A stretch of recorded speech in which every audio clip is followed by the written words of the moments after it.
Good evening, everybody. Welcome to season 4, episode 2, overall 33rd episode of the Small Talk podcast, a once a month entertainment talk show hosted by co-hosts Chris Pame and Marlene Sharp.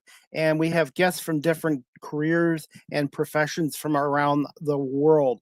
I hope everyone is doing well on this Tuesday, February 24th, 2026. We are getting more snow and cold temperatures here in the Toronto area.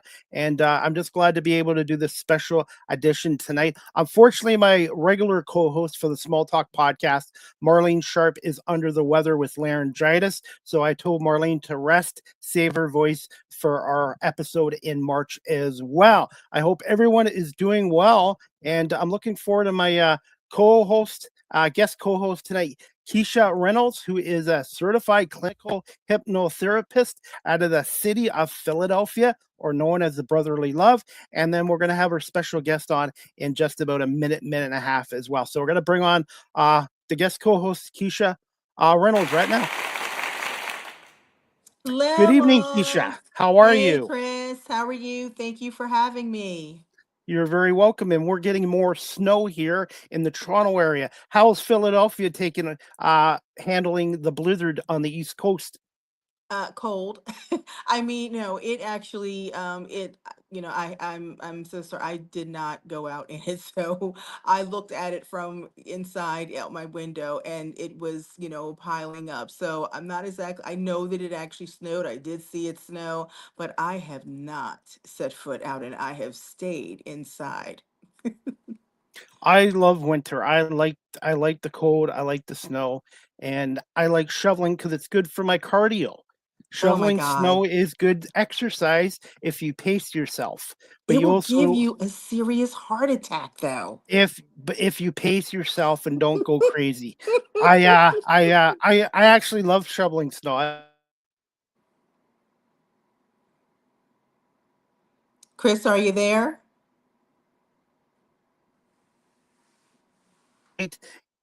And when it doesn't, it's frustrating. So anyways, Marlene, please get well soon. And Kisha, thank you for stepping in as a guest host. And I look forward to our show as well. And I do apologize. My Wi-Fi is acting up. So hopefully we can get that going. Technology is wonderful. And sometimes it can be frustrating, as you know, Kisha. And Susan, our guest tonight, I'm excited to have. We've got a special guest on tonight. She was on my other talk show, Live with CDP Sports and Entertainment Talk Show, back in April 2023.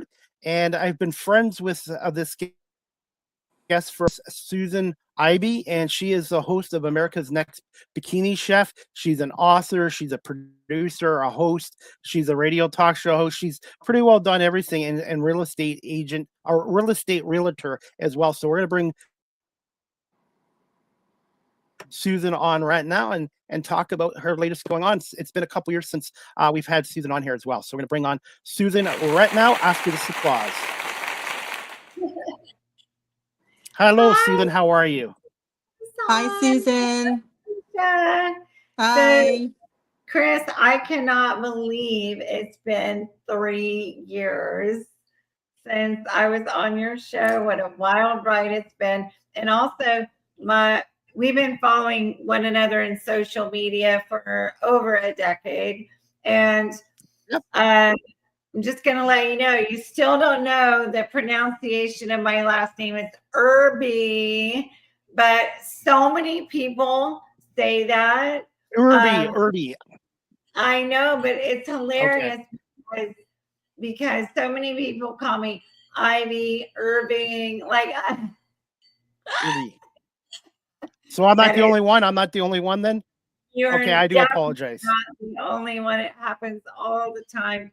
And I'm so honored to be here. And I'm so proud of you, Chris, for all of your podcasts and success. And it's an honor to be back. It's the guests that make the show, and I'm very lucky. And I love what I'm doing. I have a passion for it, just like you do, Susan, with your career, and Kisha, who's very passionate about what she does as well.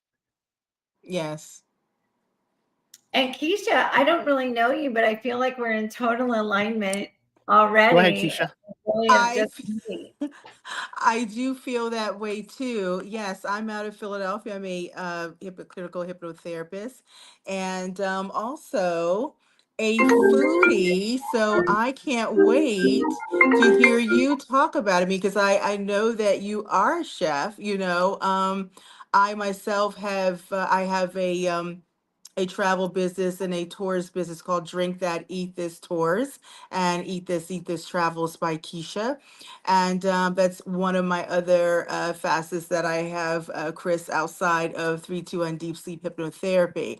And I've been passionate about food and about travel for many, many, many, many years. And so I am very excited to be able to get to speak with you and ask you some questions, because I am a definite foodie. Well, I am not only a foodie, but I'm certified in food healing. So we're in total alignment. Great job. Exactly. Exactly. By the way, Susan, for the last year and a half, I've been taking a once a month cooking class, so I'm learning how to cook myself, because I'm seeing a nutritionist right now to lose weight and to eat better. And they say cooking at home is much better for you than eating out all the time. And being in media, I work weird hours, long hours, and stuff like that. So I'm learning how to cook. And you're right. When you cook stuff from scratch, you can control the ingredients, and it's most better for you than eating out in a restaurant all the time. 100%. And if you need any recipes, you know where to find them. Anything with veggies. I have to have veggies in my diet every day now. Yeah, good. Veggies are good. I was filming something earlier today and speaking to my audience about how, I'm pretty much, I was making a gluten-free chocolate coconut tort. And I was chatting about how actually my diet is pretty much naturally gluten-free because I eat protein and vegetables and specific fruits. So I don't eat a lot of foods that contain gluten, but I know a lot of people do, and it's highly important. And so that was one of the recipes I was doing today. But yes, and any help you need, I have so many recipes on my website.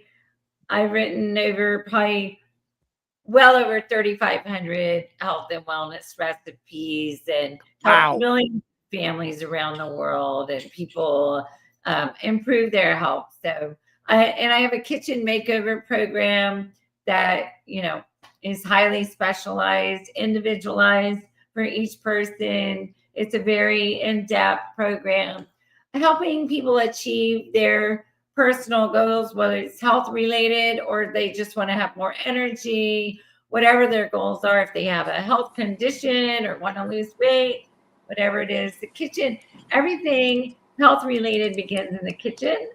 And I have a full makeover program. I love doing that, with people, for people, just helping them, because what's in front of you every single day is what you're going to consume, right?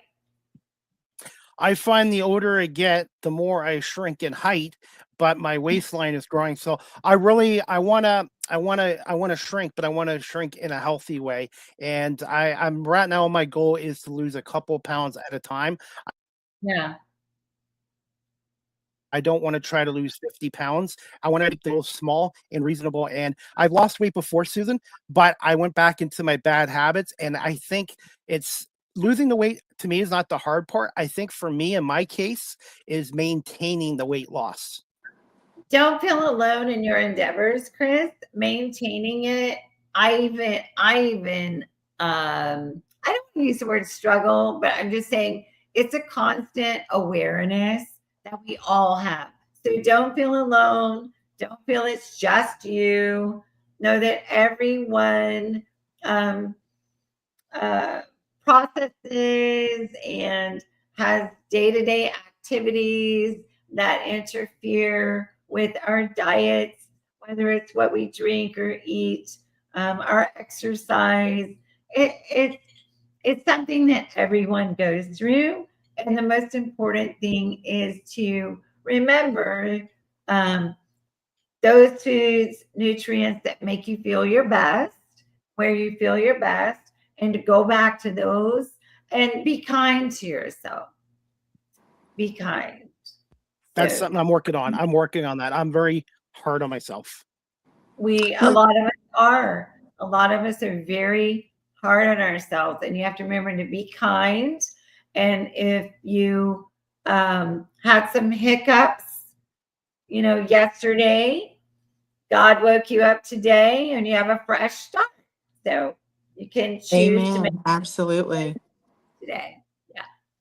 So, Susan, you have had such a diverse career, from an award-winning real estate, you're winning in real estate and media hosting and food healing. So, can you share the story of how you kind of blend all these passions into like one identity? That is such a great question. I really appreciate that because it's one I've never been asked before. And how do they all blend together? Is that real estate relates to helping other people achieve whatever their next level of happiness is, right? And food healing, the same basis is what is at your very core. What are your goals, but what is your, I don't want to say happy place, but what is nurturing to you? What is going to help your mind and body and your day to day? What does your day to day look like for you? And what are you doing now that we can look at to help you feel better, have more energy, achieve whatever your dreams are? And that's so important because it's different for everyone. But when it comes to food, real estate, recipes, cooking, what relaxes you, your exercise, what you enjoy doing, what you don't enjoy doing, it's so important to get down to the nature of you, Yeah, right? Yeah. I Yeah. receive that. I receive that.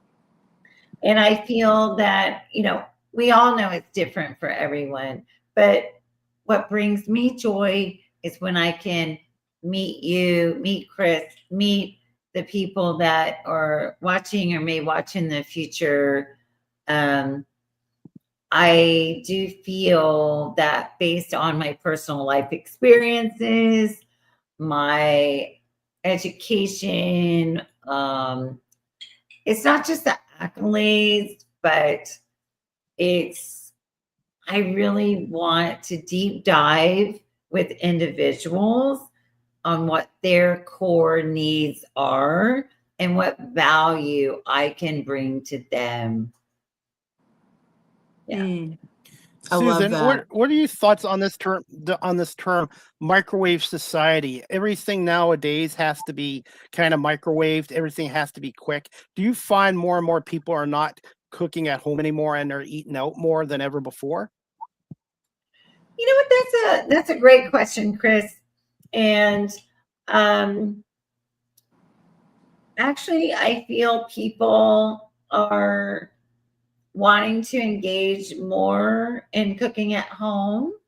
I feel it's less of the microwave and more wanting to engage at home, but they're not quite sure what that looks like or how to do it. They might be intimidated because they don't know how to cook, or I'm not a chef. So that's why my kitchen makeover program, I deep dive into, let's go into your pantry, your refrigerator, your freezer. Let's take a look at what you have. What are your goals? And let's do some ingredient swaps. Let's go to the grocery store.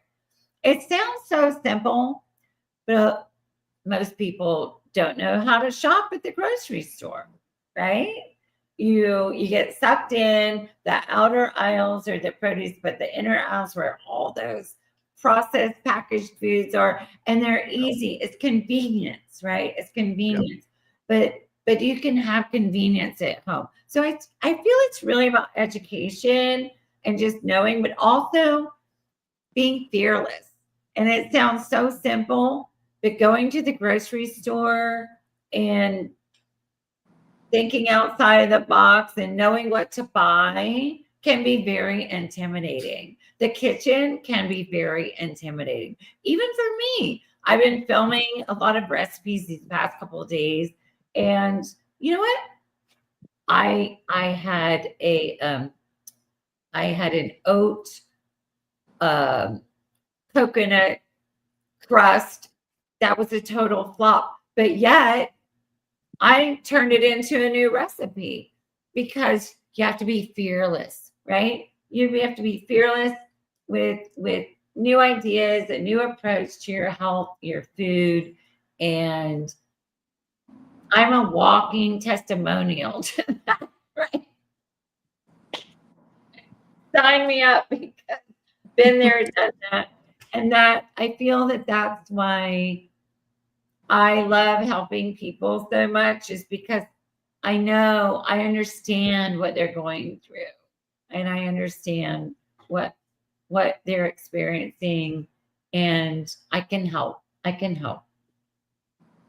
That's amazing. That's amazing to hear you say that. I myself, and I would say probably, especially after getting older, have always kind of gone up and down, until, recently, I want to say probably over the past year, I really kind of got serious and, did do it had a really, good weight loss journey, and have, for the most part, reached my goal, but, and for me, a keto-esque type of plan worked for me. It does not work for everybody, but for me, it works. So I guess what I kind of want to know from you, because I know that you are a, a fitness nutrition specialist, and a certified food healer. First, define how you do food healing. And second, give me an insight on terms of what do you see that works well, or is it really based on, kind of, whatever works for you? I know some things may not be healthy for others, but, may be okay for someone else. So if you're able to kind of share on that a bit in terms of like, how do you define, food healing? What does that mean, Well, the essence of food healing and nutrition come down to three simple principles in every dish. Doesn't matter whether you're gluten intolerant or you have allergies, it comes down to three simple things. Your PFFs, lean proteins, high fiber foods, and healthy fats. And those can be customized to any person, any allergies, any nutritional intolerances, it's still, no matter what nutritional profile you have, it still comes down to lean proteins, high fiber foods, and healthy fats. And that can be customized and individualized to everyone, no matter your culture, your health, where you're at in your diet. Like I said, allergies, intolerances, or tolerances, but it literally comes down to something as simple as that. And it can be customized to your needs, right? Your needs, your goals, whatever it is, whether it's you need to lower your cholesterol, or you need to increase the fiber in your diet. If it's weight loss, or maybe you have some, maybe you need to watch your potassium levels, whatever it is. But still, when you dial it down to those three factors, lean protein, high fiber food, healthy fat, then we can take those nutritional components and customize them to your needs. It's that simple. And what I do is I do a deep dive with you, and I have you give me a 7-day, what you eat, what you drink, everything from morning, noon, night. But the key is you have to be honest, right? Each person has to be honest with that analysis. You have to be honest and say, okay, I ate 3 slices of pizza, I had a beer, and then I had my smoothie for breakfast. So maybe I'm just saying that it comes down to, you have to be honest with yourself, and you have to write it out, put it in a plan, and then I work with your doctor to, whoever your go-to doctor is, and say, hey, this is what they're experiencing. This is and these are some of the food changes, that we can recommend, and we work together. So it's a group effort, you're only going to be as successful as what you want to embrace. So I can give you a meal plan, I can give you suggestions, I can give you food swaps all day long, but it's accountability and support. We all need support, including myself. We need accountability and support, and I'm the first one to say I need accountability and support. So, yeah. So By the how do way, you? with my nutritionist, I'm keeping a chart of the food. Oh, go ahead. Go ahead, Kisha. I can No, wait. Go no, ahead. go ahead. Go ahead. No, go ahead, Chris. I can go after you. It's fine. I'll remember. Okay, it seems. Hey, this is our first time together as co-host and host, so you're doing a great job, by the way, Kisha. You're a natural. But wanted to ask you this, Susan, too. I am seeing a dietitian too right now, and I'm keeping a track of what I'm eating and drinking every day and what time. I'm also keeping a track of how many veggies I'm getting in a day, and also I'm doing a sleep chart as well. Mm. I Sleep want to is lose the weight for myself. I don't know. It's huge. I also Yeah. wanted to mention to you, Susan, fiber and protein are important, but on average, how much should you have of fiber and protein every day, or does it depend on the person's body weight and mass? It really does depend on the person, and not just their body weight and mass, but their digestive qualities, right? So I work with people that maybe have irritable bowel syndrome, for example. So they're not going to be able to tolerate certain types of fiber. So that's where the questionnaire that I have comes in, and the tracking of the 70, and them being honest about what they're eating and drinking, because I don't want to put them on a plan that maybe is too high fiber. So generally speaking, you've heard the 30-30-20. So 30 protein, 30 fiber, 20, healthy fats. But honestly, I really don't like to put a specific percentage on it because every body type is different. And the foods that you like, I may recommend foods that you're like, okay, I'm never going to eat beets, or I hate asparagus. It really needs to be customized to individuals. So Kisha? what inspired the name Bikini Chef? I've been wanting to ask you since we started this. Like, what does it represent, in your personal journey with health and nutrition? Okay, I love that question because it goes back to the first cookbook I ever wrote. So back in the day, and Kisha, I feel like you're going to love this story. So I was stressed out in a corporate job, and even though it was a wonderful company, I was successful, it wasn't my passion.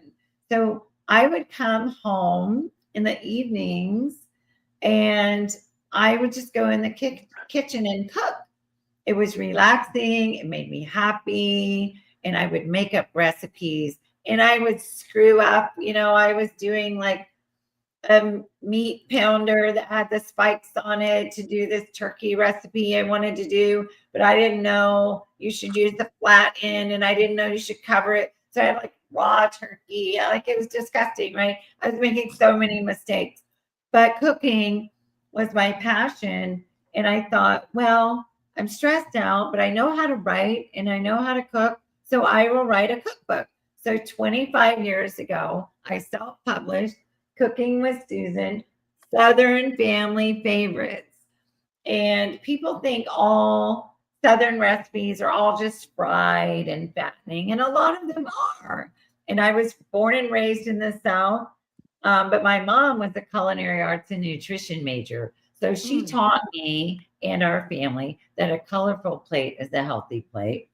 And not only that, she set such a good example that we had the PFF meals without even knowing they were the PFF meals back then growing up. But she made sure that we had our proper balanced meals 3 times a day, whether it was half a grapefruit she could get in me on the way out because I don't eat, I'm not a breakfast person. And I never have been, but she'd be like, no, you have to at least eat some grapefruit. I'm like, okay. But my point is that Cooking with Susan started it all. I wrote this because I knew how to write, I knew how to cook, and I wanted to write a cookbook about these are Susan's Southern family favorite recipes. And I did a book tour to promote the book. And on that tour, I was asked why I love to cook. And I said, well, it reminds me of home. And I grew up in Georgia and Alabama. In Alabama, we have a family lake house, which is still in our family today. And we still all meet there once a year. We water ski all day. And it's dark. We're tired. We don't bother to change into our real clothes. And we just cook dinner in our bathing suits. So when I was asked that question and I was talking about cooking in our bikinis, they were like, that makes you the bikini chef. And the name just stuck. Yeah, and the name just stuck. I got to be honest, Kisha, for a while there, I tried to get rid of the name because everybody was like, oh, you just cook in a bikini all the time. And I'm like, I do when we're at the lake. Then I kind of made a funny out of it. I had a chef coat made with little cutouts. And I wear my bikini underneath it. I can send you a picture because people ask me so many times, do you cook in a bikini? And I'm like, yeah, sometimes I do, but it's not about the bikini. And then it just translated because people ask me, well, you're fit, you're in shape. Do you eat Southern fried food all the time? And I said, no, I don't. I I just dropped my eyeglasses. Good thing I don't need them right now, but it parlayed into slimming recipes that taste good, that are flavorful, made with healthy, fresh ingredients. And one of my best books that I've written is Substitute Yourself Skinny. It was twice ranked by Fox.com as the best of the top 10 diet books. So, yeah, it kind of all started with the Cooking with Susan, but it really started with home and my mom and her nutrition that she instilled in our family. And I'm so blessed. She's 88 years old. Wow, that's a blessing. It is a blessing. My dad That's a too. We saw my blessing. dad. They're both 88. And it really started with her and the foundation of her nutrition that she instilled in me and our family. That's lovely. I love Susan, that. how would you describe yourself as a chef? How would you describe yourself as a chef? And what makes a good chef in 2026, in your opinion? Describing myself as a chef, and I feel for most chefs and even at home cooks, right? Non-professionals, but people who have a passion for food. We have a passion for food, for creativity. For me, when I write a recipe, I start with the visual first. I can like think of it in my sleep, or I've been mulling it around like, oh, it's this time of year, this produce, these vegetables, these fruits are in season, or soft shell crab season, whatever it is. And I come up with a recipe visually in my mind first, and then I build a recipe around it. So I'm left-handed. That's kind of my thing. I always say, well, I'm left-handed. I do everything backwards. So am I. So am I. Yeah. So I eat your lefties. Yes. So I begin with a visual of what I want to make, and then I build a recipe around it. And to me, it's fun to experiment in the kitchen. So what defines me as a chef is playfulness, fearlessness. One of my new terms I've been saying in some of my videos I've been doing is I don't want to say I stole it, but I captured it from one of the Johnny Depp movies, the Pirates movies, where Keira Knightley, I think she says, oh, they're more like guidelines anyway. So recipes, they're more like guidelines anyway. So don't be afraid to experiment in the kitchen and just have fun with it. And if you make a mess up, don't throw it out. Just think, okay, what could I do with this? Maybe eventually you throw it, but I'm going to bet that 90% or greater of the time, you just find a new recipe within your mistake. For example, I was making chocolate chip cookies years ago. Oh, wow. Yeah, but years ago, I was making them for my dad. I forgot to put the egg in it.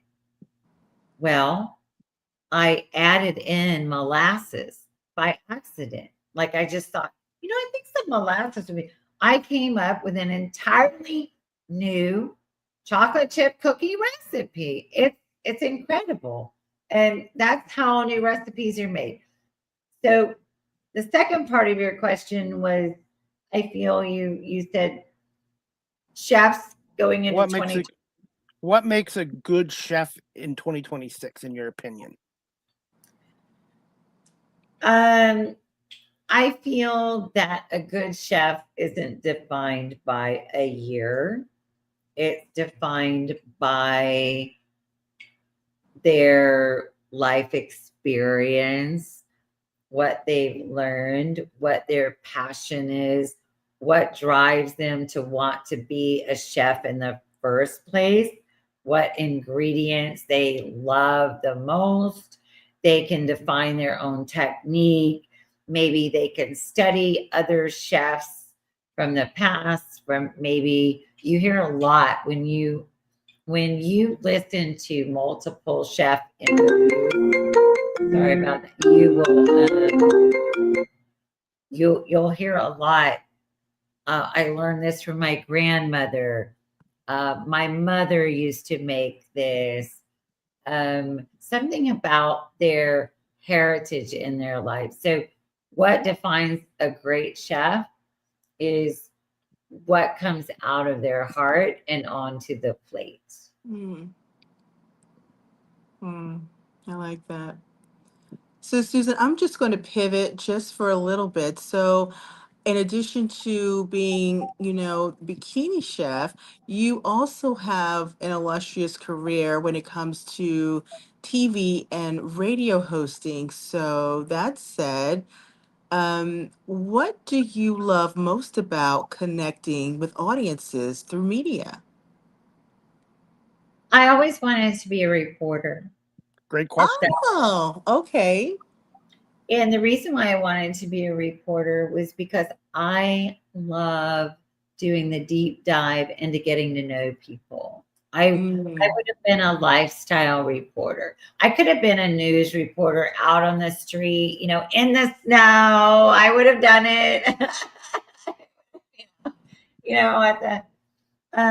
But it's really about people, getting to know people. There would be nothing more that would give me more pleasure right now than to interview both of you, right? But that's because I want to know.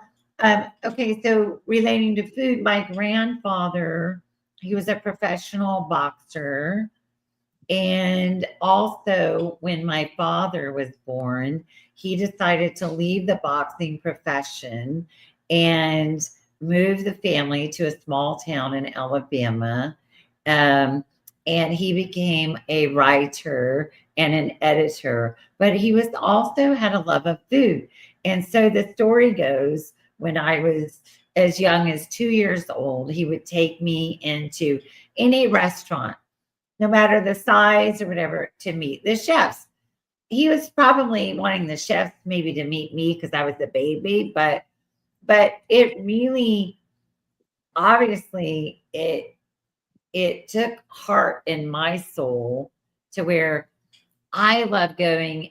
I don't care whether it's a Michelin star restaurant or a dive bar in the middle of nowhere. I love going into kitchens, meeting the people that started the restaurants, are behind the food, why they love to make their dishes, not necessarily their favorite dishes, but just the whole premise behind their heart and soul into their restaurant, what they do. So I wanted to be a reporter, and I didn't, my life got sidetracked for various reasons, as we all do.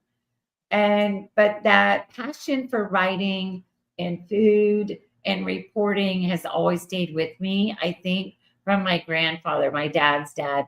He's my grandfather, but we call him Uncle Bill. And well, at least I do. So as my brother says. And Uncle Bill instilled a tremendous amount of passion for me to share stories.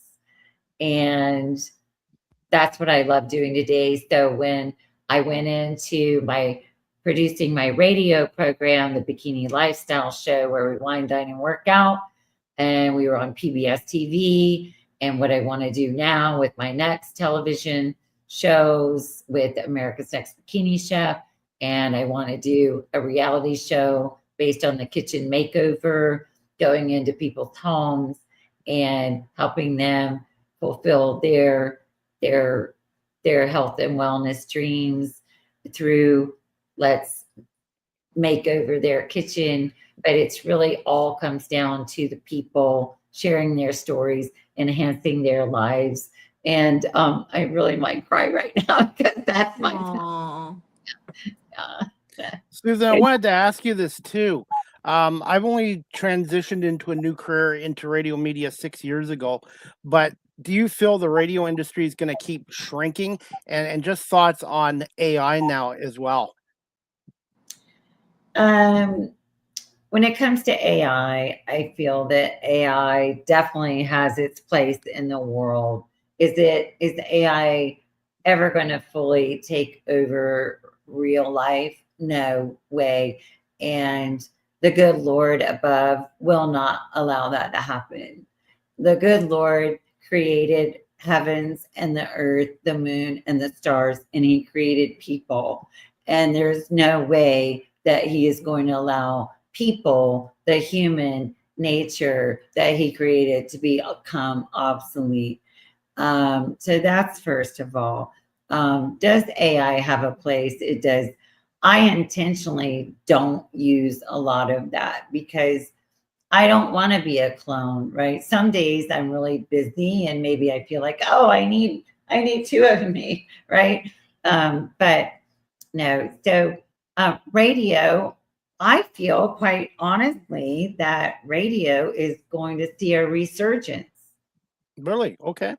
I do. I do not feel went back in the day, and I might be dating myself, and that's okay. I'm 60 years old and or 60 years young. Whoever wants to say young, old, I'm 60 years. Young. And I I worked for a newspaper in Athens, Georgia back in 1988. And I remember when they said that the newspapers even then were like worried about becoming obsolete. And like, this is in 1988. And they were talking about how newspapers were going to be delivered to our mailbox electronically, and the newspaper world was going to become obsolete. It has not become obsolete. I feel it's redefined itself, so there's a redefining moment. And those entities that can adapt and adjust and redefine and develop, they're still here because newspapers, I don't know about you, but I still want to open up something printed that I can read with my tea, in the morning or evening. Radio, people are still driving in their cars probably more than ever. Yeah, we're working from home. We're doing a lot of that, but you got to get out and about and experience the world. And even at home, you have your podcast. So whether it's radio or video podcast, I don't see it as being obsolete. I feel it redefinement. I know the newspaper industry here in Canada has shrunk. The newspaper is now like 10 pages and that's about it. And it's kind of sad to see that industry because I used to get a morning newspaper all the time. And now everything's digital and stuff like that as well. It is. I think, economically, everyone's had to adapt to, economical scales and what makes sense in printing. But I do also believe that there's always going to be a market for it. It's just, again, what does it look like? How can you adapt? And as far as AI, if that really kind of took over, it would be sad. But I'm going back to God created the heavens and the earth. He's not going to let that happen. Final answer. Hey, what do you think of this term? And I'm sure it applies to American grocery stores. I know in Canada, it's called shrinkflation, where the product is shrinking, but the prices are going up. Do you guys have that over in your grocery stores in the States? We do. We're seeing less supply on the shelves at the grocery store, higher prices. I don't really know a solution for that, but yeah, we are experiencing that. Kisha, have you seen it in Philly?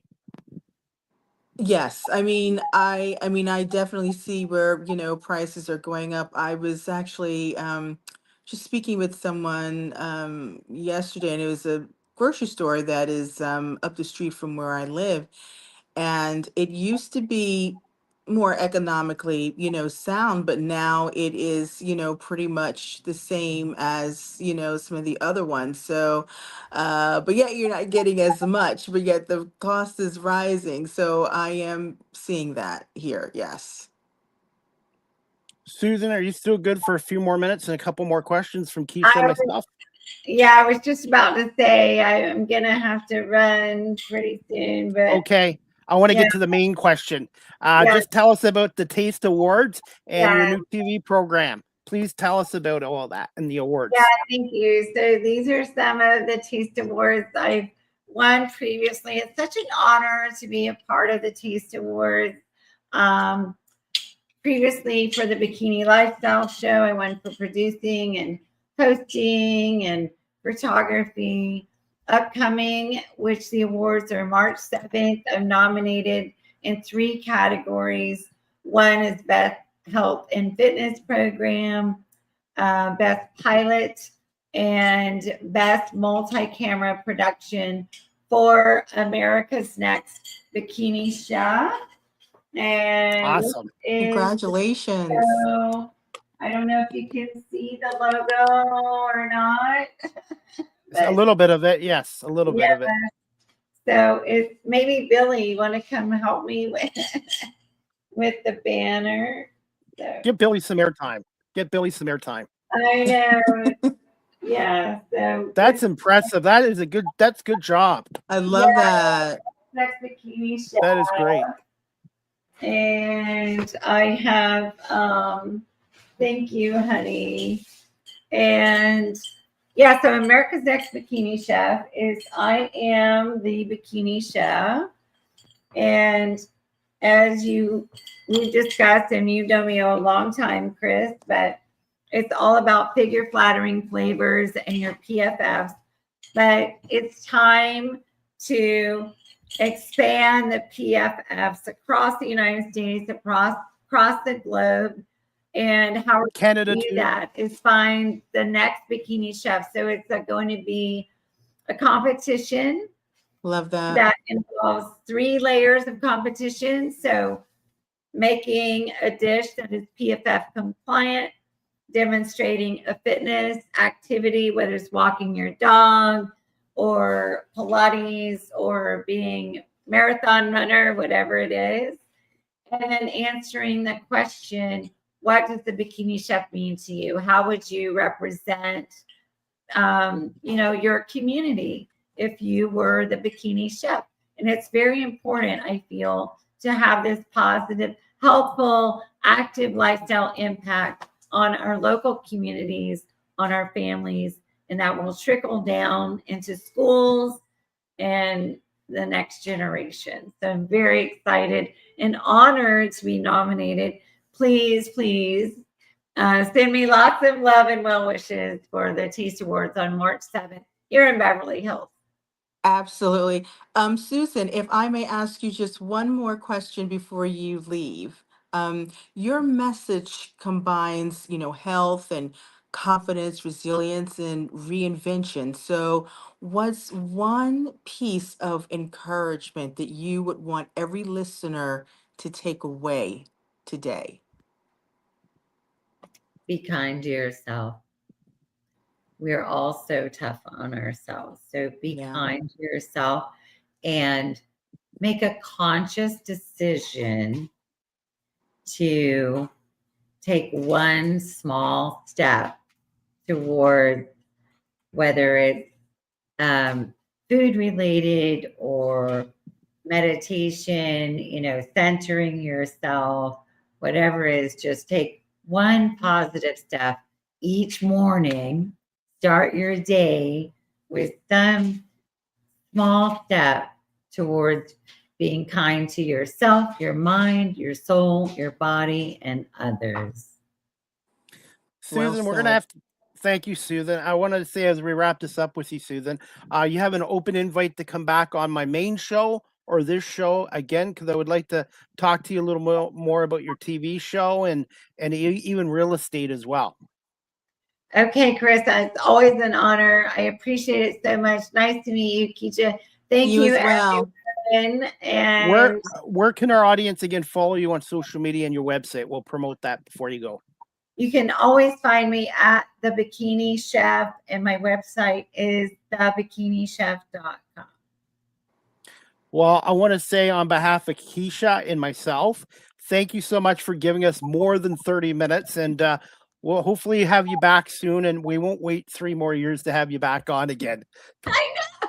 I can't believe it's been that long. And you need to get out to Canada too one day. Come out to Toronto. I would love to come to Canada. I have so much love from Canada. So to all my Canadians, thank you, thank you, thank you for all the years of love and support. I'll have to get one of your t-shirts one day too. Yes, yes, we'll make that happen. All right. Well, Susan, thank you so much. Kisha, final words for Susan? It was a pleasure meeting you, and I cannot wait to see the competition. And thank you, thank you, thank you for just, being able to just share, impart some, healthy food, healing wisdom on us. You're so welcome, and I look forward to it. Anytime you need me, just give me a shout. Okay. Will do. Thank you so much, Susan, and continued success, and we'll talk to you soon. Okay, lots of love. Thank you so much, Bye-bye. Susan. Bye. All right, Kisha, thoughts on our show with Susan tonight? I had a ball and I thought it was amazing. It was good to be able to kind of learn, and then also too because she has that southern, background. I live in the Northeast, but my roots are southern. My family is originally from Florida, so having that southern style cooking, but seeing that she's able to do it, but do it more in a healthy space, that says a lot. I like hearing that. And I want to make sure I get her last name right. Susan Irby. Irby. Irby, So you know yes. what? Being a veteran of podcasting, live streaming, you still make mistakes. So you just try to learn from them, and You just roll it with does it. happen. It does happen. And Susan, like I said, she's a good person. She was on my other show 3 years ago, but she's been so busy, and I've been busy. So it was great to have her on here tonight. And for our first time working together, I think we did pretty good there. I think so too. I think so too. I like this. Like you said before, the before you said on the road, the Keisha and Chris show. This is fun. This is fun. Thank you for having me on. I hope Marlene feels much better. She has And laryngitis, so yes. So hope yes, she one feels day better. we will have you on as a guest in the Yeah. future. And I do this show with Marlene once a month because Marlene's schedule is crazy and mine is as well. And I think once a month works out perfectly. This month we did 2 shows because we missed one in January. But I was Mm, going to say when Marlene can't make it, sometimes maybe I'll keep you in mind as plan B then. absolutely. I would love to be able to fill in. I'm really enjoying this. Hey, Keisha, do you have a few more minutes? Just I wanted to I ask do. you a couple more questions again. Can you just tell our audience again a little bit about being a certified clinical hypnotherapist entails? Well, basically, it's an opportunity to be able to help others. Okay, what I do is I speak directly to the subconscious. Okay, using hypnotic, suggestions and imagery. Here lately, what I do is I also integrate faith-based, in this as well. So I work in terms of using scripture and surrounding that by prayer to be able to put together a hypnotherapy session for canned clients who are interested in something that's more faith-based and integrated. And then for those that don't, then I do kind of more of a general approach. How can our audience contact you? Your website, social media sites, and the best way of emailing you? Well, the best way of emailing me, couple ways. Well, the main one is Kisha, the Kisha at 321 Deep Sleep deepsleep.com. And my website is www.321deepsleep.com. So those are the best ways to be able to connect with me. I'm also on Instagram at 321 Deep Sleep. So, but those are the primary ways of being able to reach out to me. And also, I just want to make sure that I put out there to make sure you check me out on my new podcast that is Podcast. Go ahead. coming up. Yes, it's going to be coming. We've actually picked the date. It's going to be March 30th, okay? And it's called Pull Up and Pour. And the first segment is going to be really, really gritty, really, really hard hitting. And as we take a delve and look into the day in the life of what security correction officers go through, many times you hear from the inmate's perspective, or maybe kind of what, anybody who's in charge of the prison, how like their perspective. But this is one that's kind of really, from the correctional officer's perspective. So we have two guests so far that are have retired, but previously were retired from maximum security prisons. Okay, and it's called "Doing Time: A Life and a Journey Behind the Correction Officer," because their families literally do this time with them while they're working.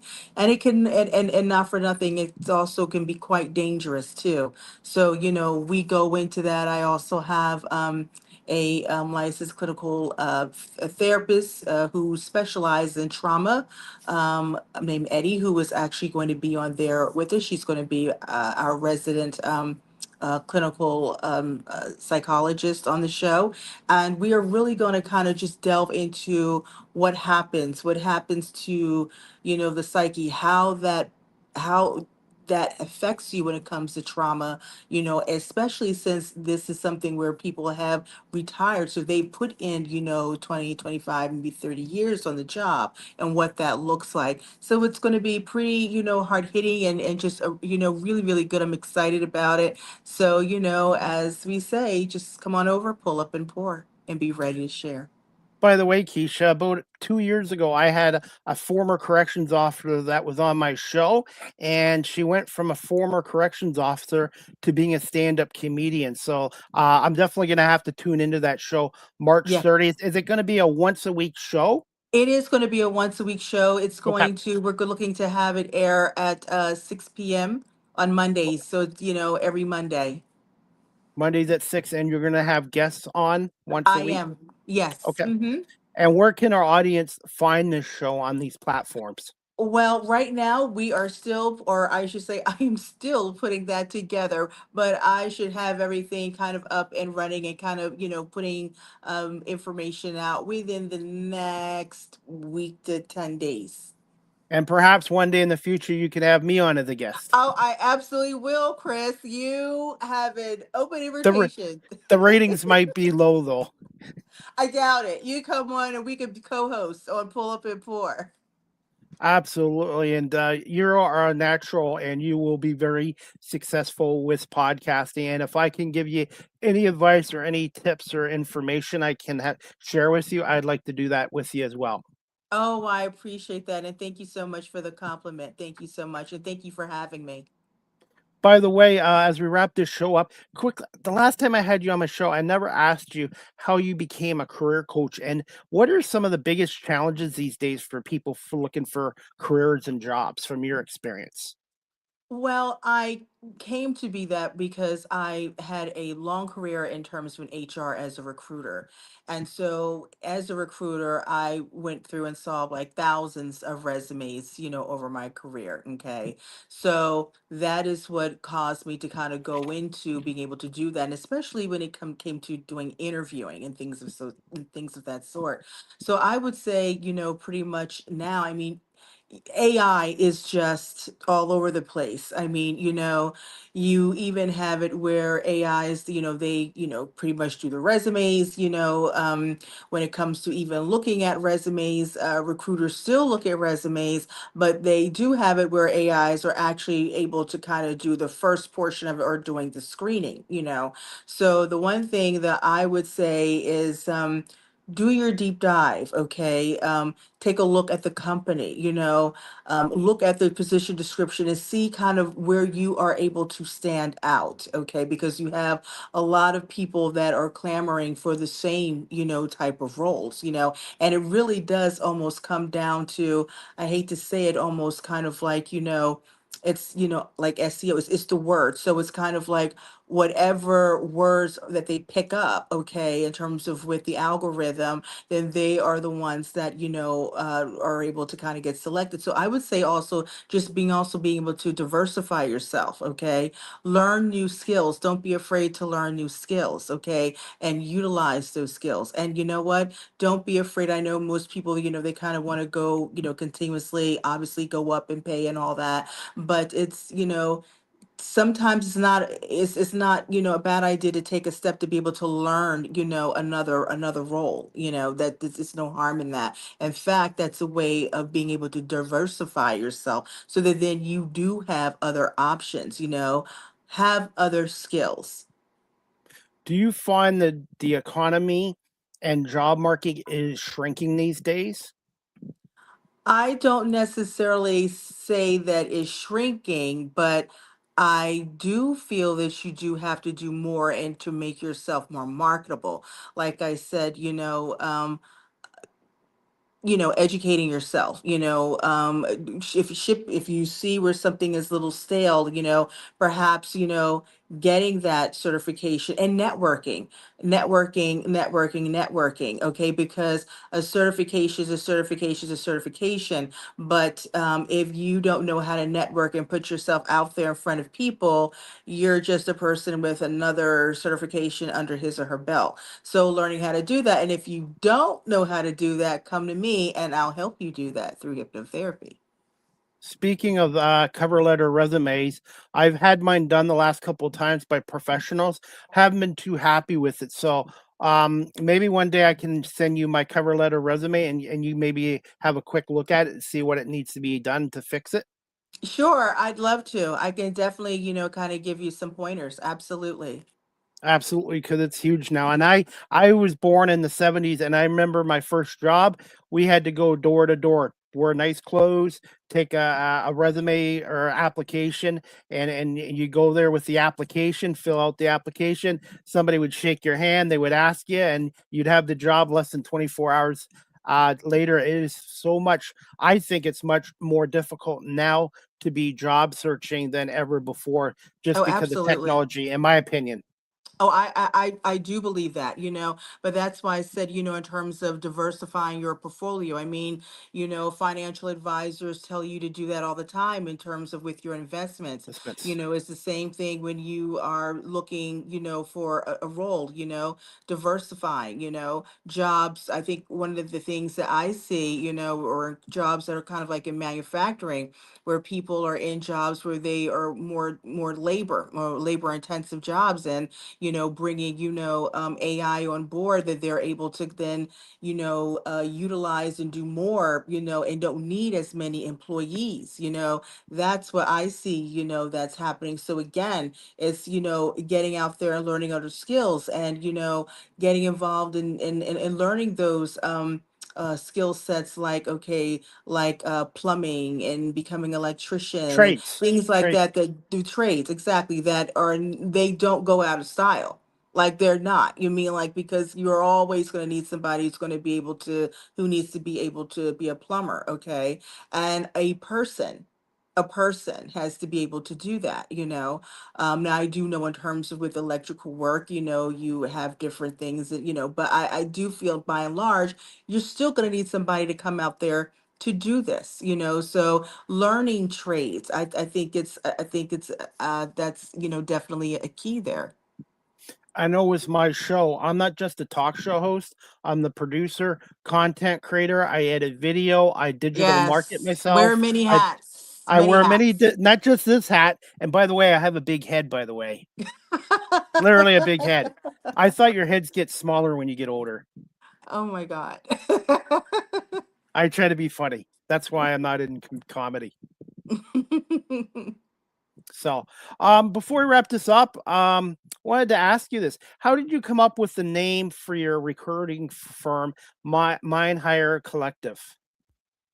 Well, the way I came up with that is because that's kind of the way I feel. It's like when your mind, you're hiring it, it's all a collective if you think about it, okay?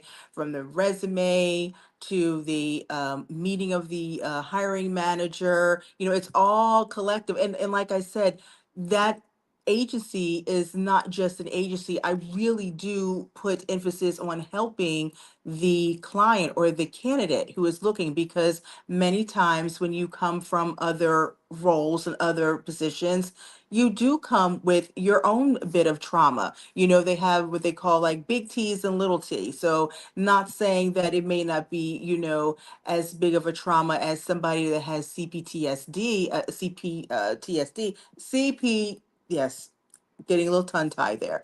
But anyway, but still in all, when you do come from another environment, you do come with your own set of traumas and things that you've learned, from another a role in which you've taken. Perhaps you had a manager that was extreme when it came to micromanaging. So that gave you anxiety. I can imagine it's like, oh my goodness, if I don't get this, it's like time to make the donuts, time to make the donuts, time to make the donuts. It's like, you know what I mean? Like you're anxious because you had this one person constantly on your back, and you leave with that and you leave with that and you have that energy and you have that trauma that is there. And then you go and then you take that to a new position under a new manager. Okay. So again, I'm here to be able to also place you in the right role, but also help to heal your mind on the way to your journey there. As we wrap up this show, my next live with CDP Sports Entertainment Talk Show is going to be Thursday, February 26th at 7 p.m. Eastern with my special guest. First time I met her through TikTok. Her name is Coach Glamazon. She is a women's self-confidence coach. She's a content creator. She's an author. She's a speaker. And we're going to be talking a little bit about bullying and belittling and playing small too.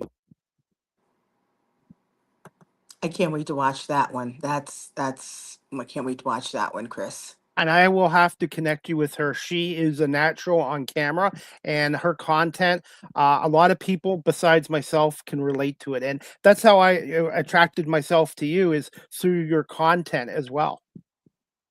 Oh, I always meant to ask you, how you found me. I always meant to ask you that too.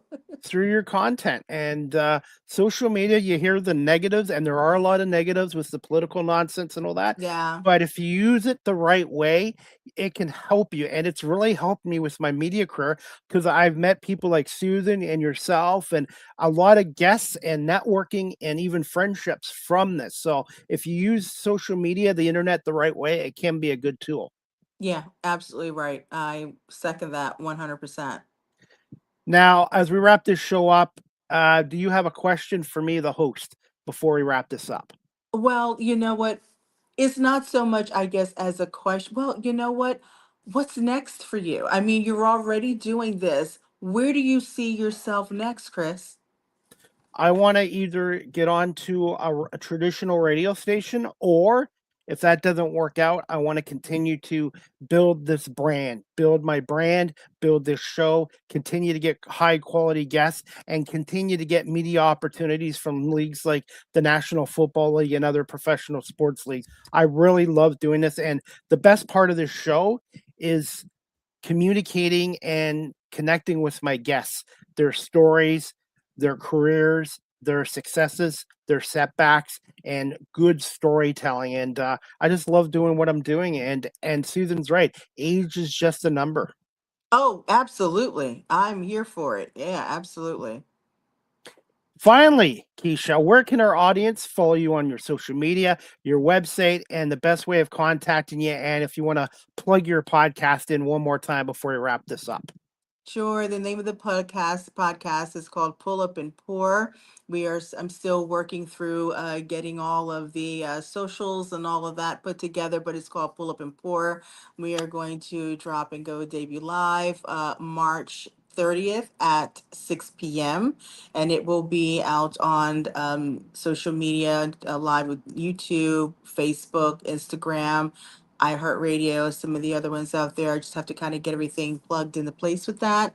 And in order to reach me, you can reach me at Kisha, Kisha, at 321deepsleep.com, or my website, www.321deepsleep.com, or you can catch me on Instagram at 321deepsleep. And I promised one day, my friend, to try hypnotherapy. I will try. Absolutely. I will try Anytime. it Open once. invitation. Open invitation. And if you ever get to come to Ontario, Niagara Falls, or Toronto, please let me know as well. And if I can get back up to Philadelphia, I will let you know as well. Oh, please do. Oh yeah, I'm already going to be coming there. I just have to get find out when, but it's gonna Good. happen. It's gonna Okay. happen. And you told me about the wine, so I'm definitely Yes. coming now. Yeah, Niagara Falls area, which is about 70 minutes from me. They have over 140 wineries. It's like our version of Napa in Napa Valley, California. That's where it is here in Ontario, is in the Niagara on the Lake region. You'd love it there. Yeah, you had me at wine. I'll be there. So I could use the glass right now, by the way. I And know, right? I was thinking about that. red or white, I kind of like. I kind of like red. You I know, like the red. I am a big I can do red, but here lately I've been doing, some white too, but I can do red. For me personally, just because I kind of, watch just the sugar, I've been doing more of the more organic or kind of keto friendly wine. Like one of my favorites happens to be oh wow, it's Dry Farm Wines. I've been ordering from them for years now, and I love them. And there was another wine that I really really like, and right now it's escaping me. But I drink it all the time, but I cannot remember the name of it. But Dry Farm Wines is one that I really really like. I like their sparkling wine quite a bit, quite a bit. I guess you don't want to try the ice wine because it's like dessert wine. It's really sweet and expensive because it's What only is it made in the called? winter. Ice wine. Look it up on Google. It's I've called ice heard wine. of it. I have heard Yes, of ice wine. Yes, that I've yes. heard of ice wine. Yes, I have. I believe either Sweden or Denmark came up with it first, and then Canada is second. It's only made in the wintertime. It has to be really cold temperatures, and Mm. it's more expensive than regular wine, and it's more sweeter. It's more of a dessert wine.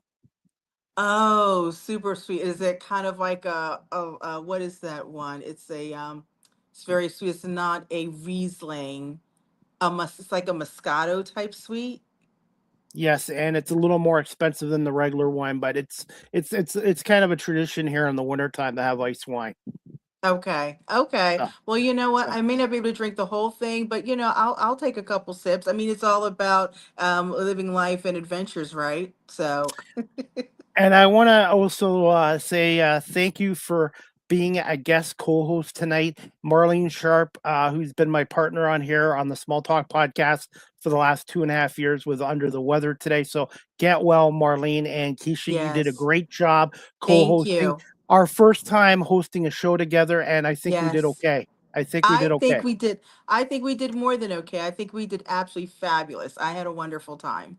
And that's the thing too. When you have co-hosts, it's important to have chemistry and work well together. Because when you're doing a show like this, it's important to be able to.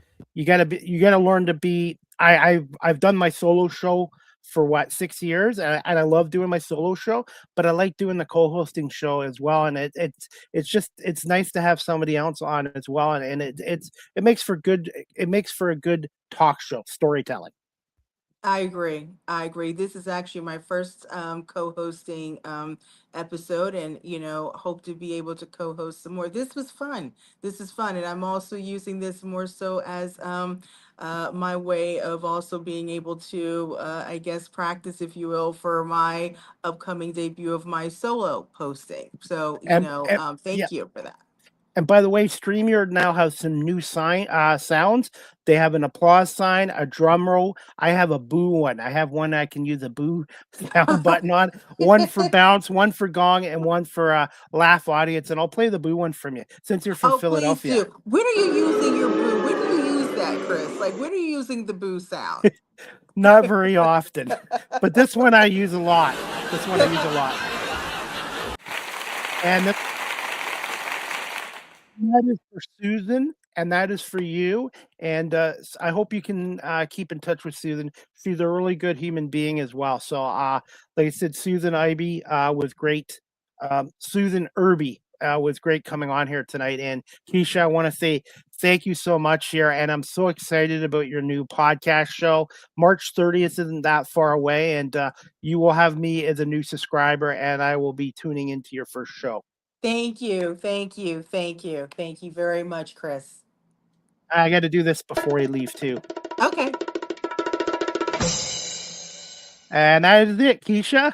So thank you so much for coming on season 4, episode 2, overall 33 of the Small Talk podcast. And thank you to Kisha Reynolds, a certified clinical hypnotherapist out of the city of Philadelphia, known as the Brother Love.